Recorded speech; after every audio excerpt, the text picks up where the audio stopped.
punto de la mañana. Hoy es lunes 18 de mayo del 2020. Muy buenos días, bienvenidos a su programa Contacto Directo. Empezamos revisando algunas de las noticias destacadas a esta hora. El viernes la Asamblea Nacional aprobó la Ley de Apoyo Humanitario para enfrentar las consecuencias derivadas de la crisis sanitaria ocasionada por la pandemia. Las contribuciones ciudadanas y de empresas quedaron fuera, pero hay otros aspectos relevantes. Vamos a revisar algunos de ellos. Artículo 3. Pensiones educativas. Las instituciones educativas particulares, así como las de educación superior, no suspenderán a sus alumnos por no poder pagar sus pensiones mensuales mientras dure el estado de excepción. El gobierno de manera excepcional ayudará con compensaciones monetarias o no monetarias a los más vulnerables para cubrir parte de la pensión en guarderías, centros de desarrollo infantil, escuelas y colegios. El Ministerio de Educación deberá dar facilidades e incentivos para la modalidad virtual y las instituciones de educación superior particulares durante la emergencia ampliarán en un 10% las becas a sus estudiantes matriculados regulares. Artículo 4. Suspensión laboral de desahucio a inquilinos. Los dueños de casa no podrán desalojar a sus inquilinos por falta de pago. Para esto, los arrendatarios deberán cancelar al menos el 20% del valor pendiente. En el caso de locales comerciales, sus inquilinos deberán demostrar que sus ingresos se han afectado en al menos un 30% con relación al mes de febrero de ese año. También ambas partes pueden ejecutar un plan de pagos sobre valores adeudados a través de un mutuo acuerdo. Artículo 6. Rebaja en costos del servicio eléctrico. La Agencia de Control y Regulación de Electricidad hará una rebaja del 10% en el valor total del servicio de electricidad en los consumos de los meses de marzo, abril, mayo y junio de 2020. Artículo 9. Facilidades de pago a la seguridad social. Micro, pequeñas y grandes empresas que estuvieron cerradas y no han podido pagar sus obligaciones con la seguridad social de abril, mayo y junio podrán hacerlo sin intereses, multas ni recargos. Artículo 10. Créditos productivos para la reactivación económica y protección del empleo en sector privado. Las entidades del sistema financiero ofrecerán líneas de crédito de rápido desembolso que incluirán periodos de gracia, amplios plazos de pago y tasas de intereses preferenciales. Artículo 12. Reprogramación de pago a entidades financieras y no financieras. Todas las entidades del sistema financiero fijarán acuerdos con sus clientes para reprogramar el cobro de cuotas mensuales generadas por cualquier tipo de obligación crediticia. Artículo 14. Suspensión de matriculación y revisión vehicular. Se suspende el cobro de multas e intereses de todos los procesos de matriculación vehicular y revisión técnica mecánica. La Ley de Apoyo Humanitario también contiene reformas laborales, cambios en modalidades de contrato, remuneraciones, reducción en las jornadas de trabajo. La ley humanitaria incluye normas en varios ámbitos, pero sin duda el eje principal son los cambios en materia laboral. Artículo 16. Acuerdos para mantener el empleo.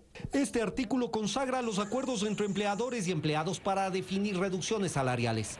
En caso de despido, en el primer año de vigencia de la ley, la indemnización se calculará sobre la última remuneración del trabajador antes del acuerdo. Artículo 19. Contrato especial emergente. Este contrato permitirá jornadas completas o parciales, es decir, de un mínimo de 20 y un máximo de 40 horas a la semana, repartidas en jornadas diarias de hasta 8 horas y 6 días a la semana. El contrato será de 2 años y podrá ser renovado por el mismo periodo. Pero si finalizado el plazo la relación laboral se mantiene, el contrato se considerará indefinido. Artículo 20. Reducción de la jornada por fuerza mayor. La norma permite que en casos fortuitos o de fuerza mayor se reduzca la jornada laboral hasta el 50% y bajar la remuneración máximo en un 45%. Mientras dure la emergencia, la empresa no podrá repartir dividendos y en caso de despidos, las indemnizaciones se calcularán sobre el último sueldo recibido antes de la emergencia. Artículo 21. Vacaciones. Durante los próximos 2 años será el empleador el que imponga unilateralmente los periodos de vacaciones a sus empleados y podrá descontar de ellas los días de inasistencia. Artículo 25. Estabilidad de trabajadores de la salud. Los trabajadores del sistema de salud con contratos ocasionales o nombramientos provisionales serán declarados ganadores de los concursos de oposición y méritos y recibirán nombramientos definitivos. Y aquellos posgradistas autofinanciados o becados recibirán contratos de servicios ocasionales. La actualidad, los protagonistas, el análisis y la información en Contacto Directo.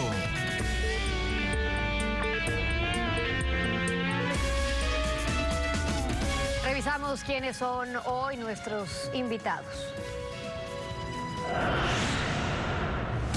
Nos acompañará Santiago Guarderas, vicealcalde de Quito del Distrito Metropolitano. Del miedo al irrespeto por el coronavirus, así alumbra el semáforo con sus luces del rojo al verde, del aislamiento y la paralización a un reinicio de actividades paulatino, pero que corre el riesgo de un salto brusco a la luz verde por la falta de precauciones. ¿Cómo está preparado Quito, sus autoridades, sus habitantes? Lo vamos a analizar.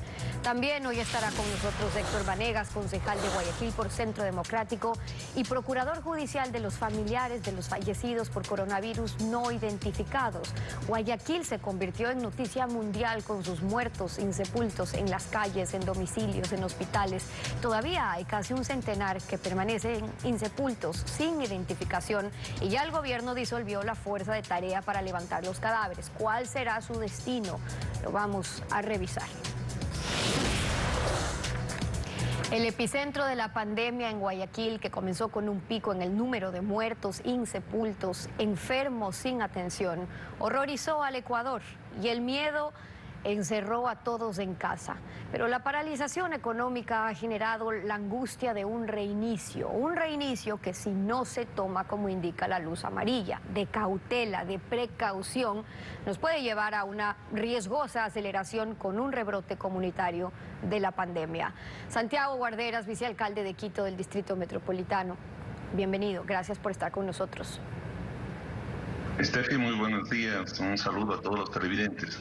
Saludos también. Quito es la ciudad más poblada. ¿Está preparada para un semáforo amarillo que podría parecer verde ante la desesperación de la gente por salir a trabajar, pero también por la imprudencia de los que no se cuidan porque creen que el peligro ya pasó? Sí, Estefi, yo creo que esto es decisión que se lo debe adoptar el COE con evidencia científica y técnica. Semanalmente el COE cantonal, con la cabeza del señor alcalde, está tomando las decisiones apropiadas a efecto de hacer todo un estudio de si Quito tiene las condiciones técnicas científicas a efecto de poder dar ese salto.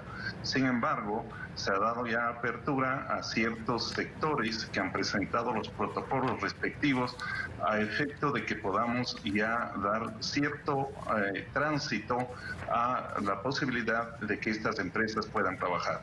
Hemos visto en esta semana que por pedido del COE cantonal, el COE nacional ya ha autorizado a empresas que están en los sectores industrial, textil y maderero a efecto de que puedan empezar sus actividades.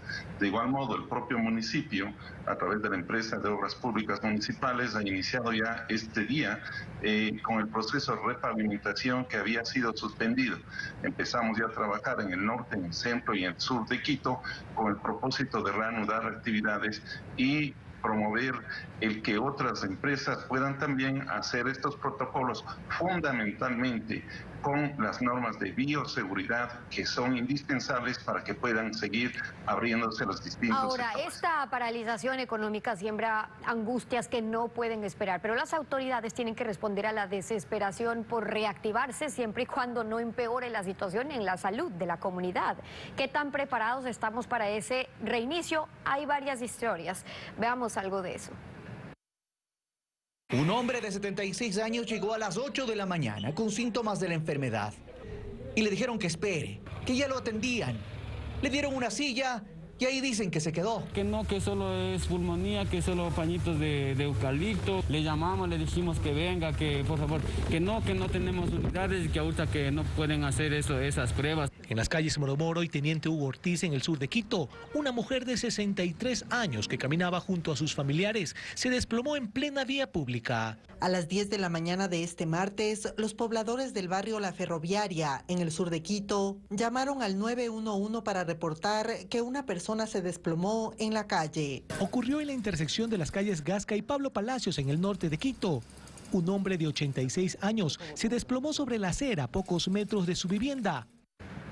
Pero en los últimos días las autoridades han dado algunas garantías. Escuchemos también.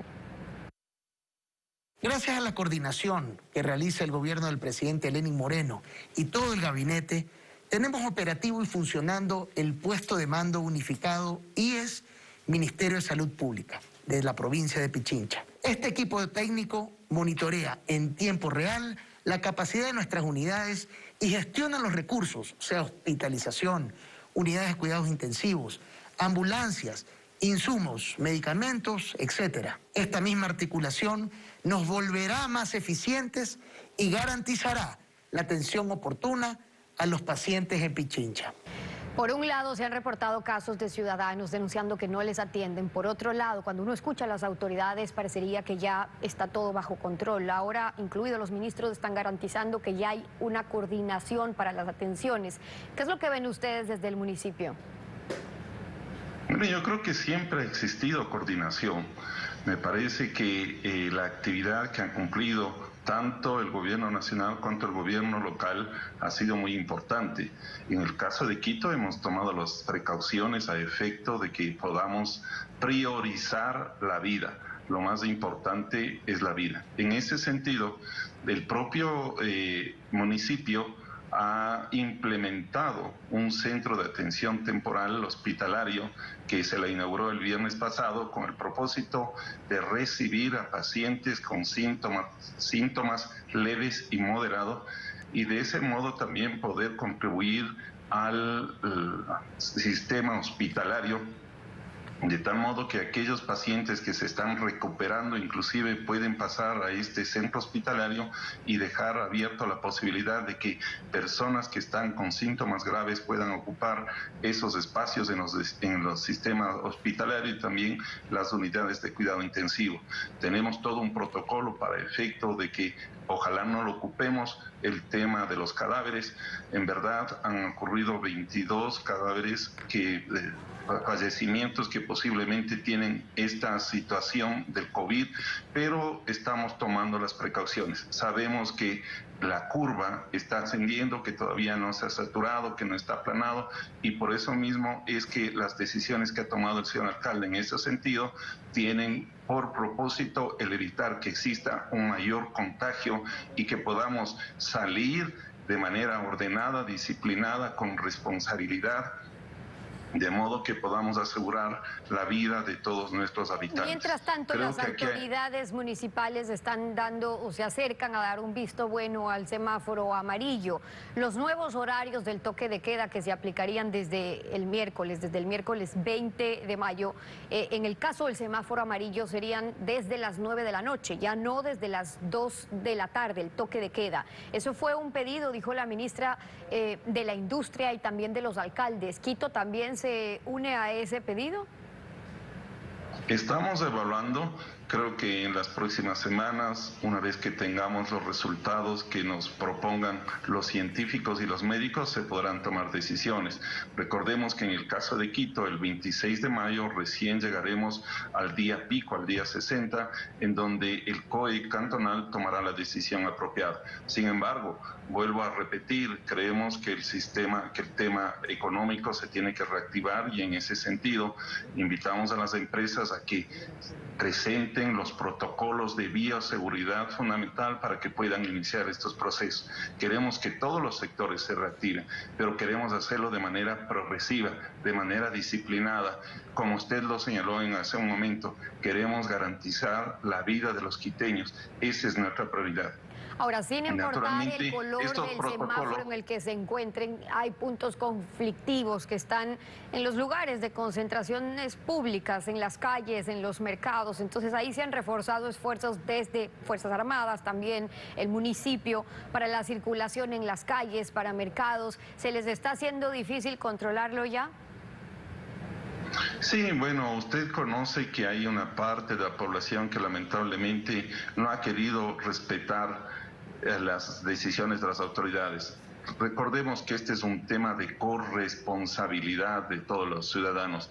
Por un lado, puede usted crear todo el marco normativo, disposiciones, leyes, pero aquí fundamentalmente lo que se trata es que el ciudadano tome conciencia, sepa que es una decisión de vida, que a lo mejor si él sale puede contagiarse y puede contagiar al regresar a su casa a su padre, a su madre, a su hijo, a su hermano. Por consiguiente, no se trata exclusivamente de tener controles, sino de tener el apoyo y la corresponsabilidad de la ciudadanía.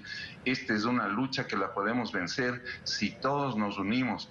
Esta es una decisión en la cual todos debemos participar. De esa manera, si es que existe disciplina, si existe responsabilidad, podemos pensar en un tránsito del color rojo al color amarillo, y si es que todo sale según los protocolos de seguridad se cumplen, podemos incluso pensar en el semáforo verde. Ahora, hace poco la situación que tenía en Quito a espacios para cuidados intensivos ya en su tope, en el sistema sanitario, ¿cómo están ahora con personal médico, paramédico, camas, medicamentos suficientes, en caso de que siga aumentando el número de contagios, sobre todo si prevén que ese aumento siga por lo menos hasta el 26, 28 de mayo? Sí, por supuesto, tanto el gobierno nacional ha habilitado una cantidad de hospitales en los distintos sectores del distrito metropolitano, y además tenemos el tema de los hospitales del Seguro Social que están obviamente abasteciendo. Estamos llegando a los límites, no hay una saturación, pero además se han habilitado hospitales móviles, y el municipio por su parte ha contribuido con este centro hospitalario que tiene 380 camas para recibir y que precisamente ya está siendo ocupado. Es decir, estamos tomando todas las medidas de control a efecto de que no tengamos que lamentar situaciones que en otros países y que lamentablemente ocurrió en Guayaquil, pero queremos tener todas las medidas precautorias a efecto de que no suceda algo parecido en España, en Italia.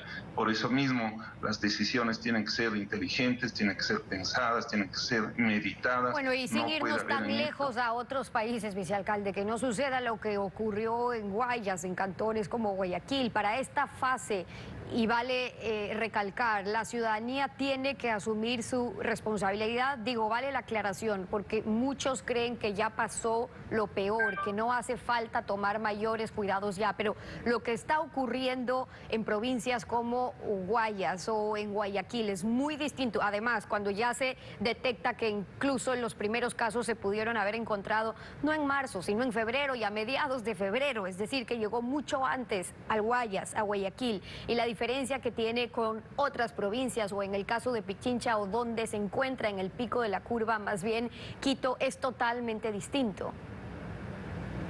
En efecto, creo que lamentablemente lo que vivió Guayaquil tuvo un desarrollo que no hubiésemos querido. Precisamente como ese ejemplo y de otros del mundo, nosotros queremos ir paulatinamente. Por eso el COE cantonal analiza semanalmente las cifras, toma en cuenta los criterios. El alcalde tiene una mesa de científicos que le están aconsejando y toma las decisiones conforme a esas recomendaciones que hacen las distintas mesas técnicas. En esta semana Quito tendrá nuevamente el COE, el señor alcalde decidirá lo que sea conveniente, pero siempre la apertura para que las distintas industrias, comercios puedan ya ir reactivándose, sobre todo siempre que cumplan los protocolos de seguridad. Y como usted, Stephanie, lo acaba de señalar, siempre pidiendo la colaboración y apoyo de la ciudadanía. El hecho de estas 3 normas básicas, de lavarse las manos, de ocupar las mascarillas, de respetar el distanciamiento social, son elementales que para poder salir de esta pandemia y evitar que hayan muchas más muertes dentro de nuestro territorio. El vicealcalde de Quito, Santiago Guarderas, acompañándonos hoy en Contacto Directo. Muchas gracias por haber estado con nosotros. A usted, Steffi, muy gentil. 7 de la mañana con 20 minutos en Contacto Directo.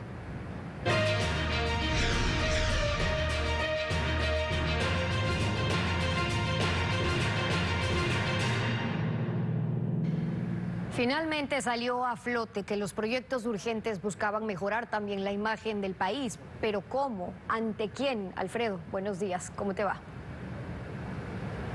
Buen día, Steffi. Buenos días a todos. Definitivamente no era frente a la ciudadanía clavándole 2 impuestos a seres humanos damnificados por el coronavirus.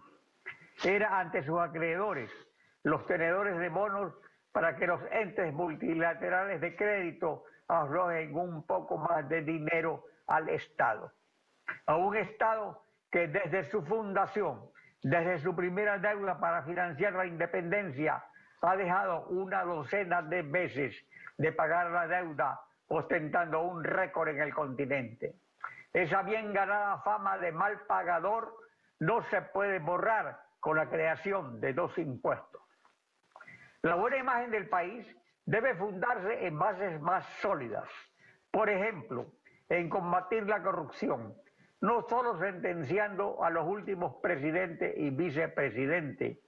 La corrupción es estructural y ha rebrotado con la pandemia. Hay que extirparla, recuperar lo robado, no seguir con los mismos abusos entronizados por una década. Esa corrupción que hace más caro invertir, esa tramitología que cobra por abrir puertas en un estado clientelar y agigantado.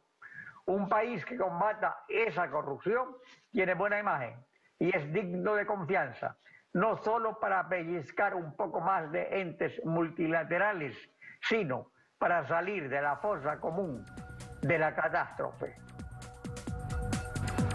Al volver estará Héctor Vanegas, concejal de Guayaquil por Centro Democrático y procurador judicial de los familiares de fallecidos que aún no han sido identificados. Son más de 100 cadáveres que siguen en contenedores refrigerados. Ya regresamos con eso.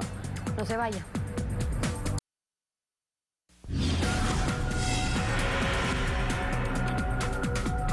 Los empresarios miran con satisfacción a la aprobación de la ley de apoyo humanitario que flexibiliza la jornada laboral y permite acuerdos entre empleador y el empleado. Los empresarios e industriales opinan que la ley de apoyo humanitario y la de ordenamiento de las finanzas públicas aprobadas por la Asamblea dan un respiro al sector productivo del país que actualmente enfrenta un problema de iliquidez. Sí, hay ciertas reglas que son positivas, los fondos de ahorro que se pueden promover por medio de esta ley, positivo. Consideran fundamental que en la ley humanitaria se haya eliminado el capítulo de las contribuciones temporales de empresas y trabajadores. Con un aporte adicional se iba a quitar la liquidez especialmente de las pequeñas y medianas empresas. Y al quitar la liquidez, muchas de ellas ya han estado cerrando. La flexibilización laboral y la posibilidad de que los empleadores y empleados lleguen a acuerdos sobre las nuevas condiciones económicas reducirá los despidos, señalan. Eso va a alivianar al rol de las empresas. Se podrán elaborar los respectivos calendarios de trabajo y entiendo que proporcionalmente la parte económica. Para que entren en vigencia las 2 leyes, el Ejecutivo tiene 30 días para pronunciarse. El gobierno anticipa su satisfacción por lo conseguido en el Legislativo, aunque ya no cuente con las contribuciones. Con un espíritu democrático entendíamos que no había la acogida para aquello, pero lo importante era saber el corazón de la reforma, que es este acuerdo entre las partes, que sea justo y que sea cooperativo. Mientras tanto, los dirigentes de los trabajadores manifiestan que no hay motivos para festejar. Lo que buscaban con la ley de apoyo humanitario era precarizar las condiciones de trabajo, ampliar los despidos masivos en el país.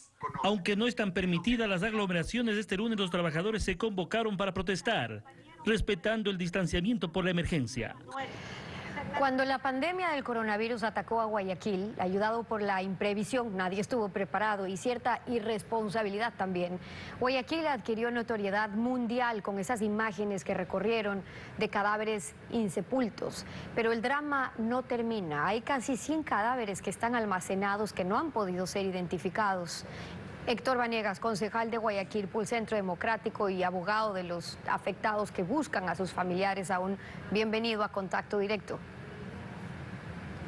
Buenos días. Las vidas que se han perdido no tienen precio, porque para 167 familias este calvario continúa y ellas representan casualmente todo el dolor que vivió Guayaquil. Primero, por una falta de atención médica oportuna, por la falta de medicamentos y de instrumentos que permitieron, en muchos casos, haber podido salvar las vidas.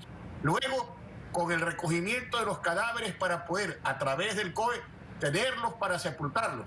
Y luego, con el engaño, hasta el día de hoy, a todas estas familias, insinuándoles que los cadáveres ya estaban enterrados, cuando en realidad se trataba de un grupo de cadáveres. Más de 133 cadáveres que estaban pudriéndose en 5 contenedores y donde algunos de ellos terminaron completamente identificados. Pero entonces hay familiares que todavía no saben dónde está el cuerpo de su ser querido y luego hay cadáveres almacenados que no se han podido identificar. ¿Los tenían en esos contenedores para trasladarlos al lugar donde iban a ser sepultados? ¿Y qué pasó entonces? Vea, en estos contenedores se agruparon los 1.155 cadáveres que se recogieron desde marzo hasta finales de abril, de las casas, donde estuvieron a veces hasta 10 días en la sala, en el comedor. Pero ese no es el problema. Además de eso, y eso lo confirmó ayer, me lo indicó ayer en una entrevista que tuve con el señor Walter, hay 30 cadáveres más, 30 sin identificar, que se encuentran en el hospital de Guasmo. Datos que tal vez la policía no tenga y que la fiscalía debería inmediatamente investigar. Pero no son entonces los 133 iniciales que se dicen y los 30 que estoy señalando yo. Hay 4 más que tienen que ser ubicados. Y yo me refiero de manera concreta a los cadáveres que supuestamente eran de Alba Maruri Granda, persona que resultó resucitada, al igual que Teófilo Bolareso. ¿Dónde están entonces esos 2 cadáveres? El uno incinerado y el otro sepultado. Y además de Edma Marina Aguirre, que la familia recibió supuestamente el cadáver y lo incineró y no era el de ella. Y hay un señor Carrión. En total 167, de los cuales 63 ya han sido identificados a través de las huellas digitales. Pero existe para los demás un drama terrible, una angustia desesperada, que el derecho internacional ubica a todas estas familias con la denominación de víctima afectiva, porque son las familias que han recibido evasivas, que no tienen una respuesta clara, que les aumenta la angustia, que los engañan, que los confunden. Son varias historias de familiares que no saben dónde está el cuerpo de una mamá, de un papá, de un hermano. Escuchemos algunos de los testimonios. ¿Qué le puedo decir yo a mi padre? Mi madre falleció y él me va a preguntar dónde está enterrada y ni yo misma no sé ni a dónde está mi madre. En la bitácora de la morgue de los IES de Los Ceibos, ellos no tenían registrado como entregado el cuerpo de mi mamá a la funeraria. Quiero, mejor dicho, llegar hasta el fondo de los hechos porque necesitamos saber quién verdaderamente es mi mamá. ¿Para qué? Para mañana pasado yo decirle a mis hijos, mire, ahí está su papá, que es lo único que yo pido, por favor, que me ayuden. Un guardia dijo que le había tomado una foto a este cuerpo y que se la había llevado otra familia. Vehículo tal de medicina legal retira 4 fallecidos. 1, 2, 3, Lourdes Gutiérrez. Espero saber algún día dónde está su cuerpo. Es que una sola familia que esté pasando por esto ya acapara toda nuestra atención. Nadie merece no saber dónde está el cuerpo de su ser querido. ¿Qué respuesta ha tenido usted, doctor, de las autoridades? Porque le envió una carta al presidente, al gobernador, al jefe de la tarea conjunta en ese entonces y al fiscal del Guayas o a la fiscal del Guayas. Vea, esta película de terror en donde yo, ante el pronunciamiento que hizo la alcaldesa el 11 de abril, que le preguntó al vicepresidente dónde están los cadáveres perdidos y que obligó que yo salga a buscar a todas las familias y tomar contacto con ellas, que fue muy difícil, pero que hoy logro tener más de 120 familiares que están casualmente en esta búsqueda de la verdad y que ha permitido ya identificar a 63 cadáveres y que todavía yo tengo a mi cargo 83 familias que quieren una respuesta. Le puedo yo señalar que nosotros vamos a demandar al Estado porque él es el único responsable en esta manipulación equivocada en el protocolo que debió tener para poder cumplir que se evite casualmente esta falta de identificación. Hoy resulta increíble, los cadáveres van a tener que otra vez ser identificados, recibir nuevamente su nombre y sobre todo se ha perdido mucho tiempo, porque la prueba dactiloscópica, que es para poder encontrar las huellas digitales, se logró hacer de 63 cadáveres. El resto ya no se va a poder. Están completamente descompuestos, están como zombies. Entonces, ¿qué se necesita hacer? La prueba de ADN y no la prueba. Eso le iba a preguntar, porque se están dando las diferencias ahí entre el pedido de identificación que sea en base a las huellas dactilares o el reconocimiento visual, sobre cuántos cadáveres faltaría todavía que se hagan, porque están pidiendo entonces que no sea solamente además del reconocimiento de la ropa, sino ya ir al ADN. Mira, ni el presidente de la República, ni el gobernador, ni la Fiscalía me han dado ninguna respuesta. Yo le dije a la Fiscalía que era necesario, además de hacer la prueba dactilológica, tenía que la familia ir a identificar. No lo hicieron, ya ordenaron que los que se reconocieron se vayan a enterar con enorme duda de parte de la familia si ahí están sus familiares y si son. Pero además de eso, como usted señala, no podemos nosotros creer que solamente la vista de una foto de cómo estaban vestidos con el pantalón sea suficiente para determinar que esa es la persona que debe ser enterrada, identificada con tal nombre. Porque los errores que se han cometido son muchos. Vea, todavía yo tengo un grupo de personas en donde aparece supuestamente que han recibido ellos el cadáver, como el caso de los que señalé previamente. Pero ellos me dicen, doctor, jamás hemos recibido el cadáver. ¿Quién se llevó el cadáver de nuestra familia? Esto significa que van a aparecer más desaparecidos del número que yo tengo. Número que no coincide con lo que dice la información oficial, porque yo tengo en total 167 cadáveres y ellos solo hablan de 133. Creo que es el momento de que se reflexione sobre el comportamiento que ha tenido, sobre todo quienes debieron controlar la manipulación de estos cadáveres. Y es el momento de pensar en una demanda de carácter civil en contra del Estado ecuatoriano. Pero eso sobre las acciones, pero antes, ¿cómo hacemos para resolver el drama de las familias que todavía están pasando por esto? Por ende, estos depósitos de cadáveres, ¿en qué estado sanitario se encuentran? ¿Qué medidas de bioseguridad se adoptan? Y pregunto esto porque algunas familias les dijeron, oiga, si quiere le devolvemos el cadáver, pero ya usted dónde lo entierra, o muchos están en descomposición, ¿qué riesgos hay en el caso de que eso llegue a pasar? Y en los otros le dicen, no le podemos entregar, pero entonces nosotros enterramos. ¿Qué es lo que está pasando realmente ahí?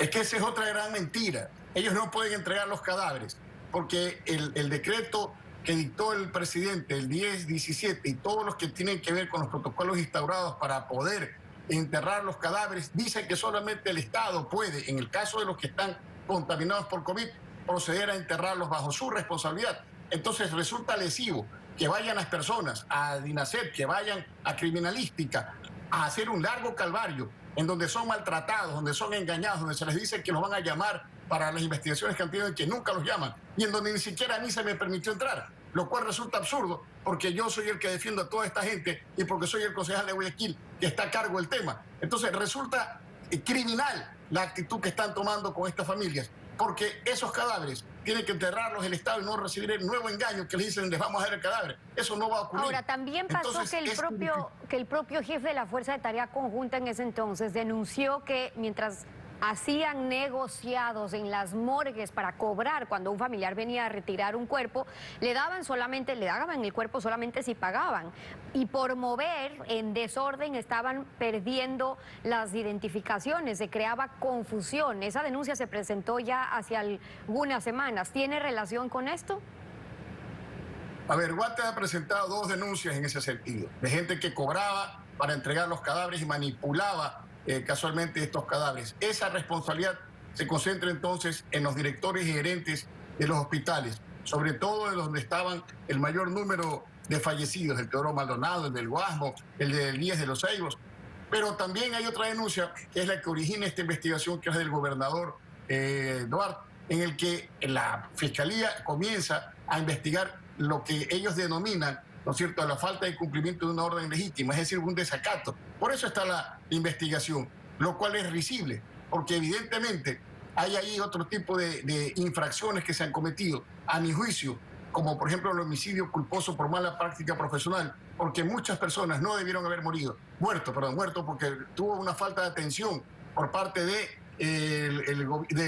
los hospitales, y porque además yo creo que existe otra infracción, que es la desatención de este servicio médico que está previsto en el artículo 218, cuya responsabilidad va de 13 a 16 años.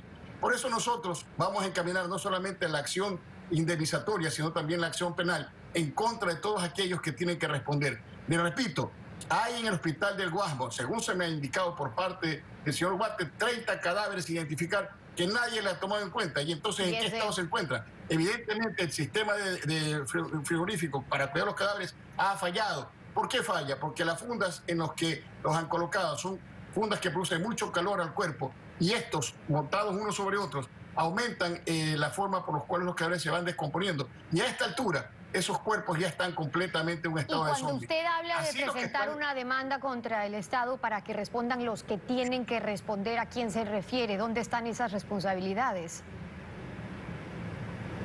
Es que, el Estado es el que asumió al momento de dictar el decreto 1017 toda la responsabilidad, porque él estableció protocolos en donde dijo que solo el Estado podía controlar y manipular los cadáveres que habían muerto por COVID, pero no dijo que tenían que mezclarse unos cadáveres que han muerto por COVID con cadáveres que no habían muerto por eso. Pero en las clínicas hubo esta mezcolanza y entonces el Estado tuvo que necesariamente enterrar un grupo de estos cadáveres que nada tenían que ver con el COVID.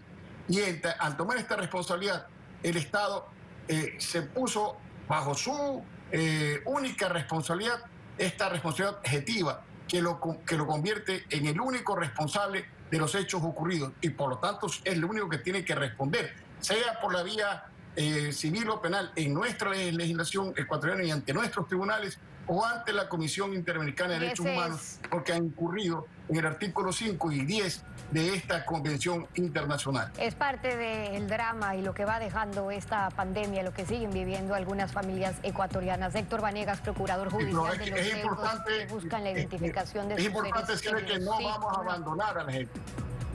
Gracias por habernos acompañado en Contacto Directo. 7 de la mañana con 41 minutos. Una pausa, volvemos con más. No se vaya.